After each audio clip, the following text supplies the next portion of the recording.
আসসালামু আলাইকুম ওয়া রাহমাতুল্লাহি ওয়া বারাকাতুহু। আপনারা যারা এই শীতে উলের শাল ব্যবহার করতে চাচ্ছেন তারা একটু সচেতনতার সাথে উলের শাল ব্যবহার করবেন। যেহেতু এই উলের শাল এটা বাজারে অ্যাভেলেবেল হয়ে গেছে, তার ভিতরে কে ভালো দিচ্ছে কে খারাপ দিচ্ছে এই বিষয়টা যাচাই বাছাই বিক্রেতারাও খুব কম করে থাকে। যার কারণে আপনারা একটু বিশ্বস্ততার সাথে যারা যাচাই বাছাই করে মাল আপনাদের কাছে পৌঁছায় থাকে তাদের কাছ থেকে উলের শাল নিবেন। দেখেন এই যে উলের শালগুলা এটা বাজারে অনেকেই দিচ্ছে, কিন্তু এই সুতাটা যদি মিহি না হয়, অনেকে এটা দেয় কিন্তু মিহি কাপড়ের হয় না। তো আপনি এই মিহি কাপড়ের উলের শাল যদি না নেন তাহলে পরেও আরাম পাবেন না, আপনার শুধু শালই হবে, আরাম আপনার হবে না।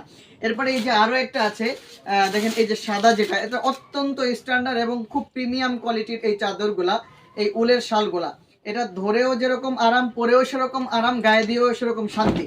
এই যে এই উলের শালগুলো অত্যন্ত আরামদায়ক হবে, কিন্তু আপনি এই উলের শালটা যদি একটু ভালো দেখে না কিনেন সেক্ষেত্রে আপনার এই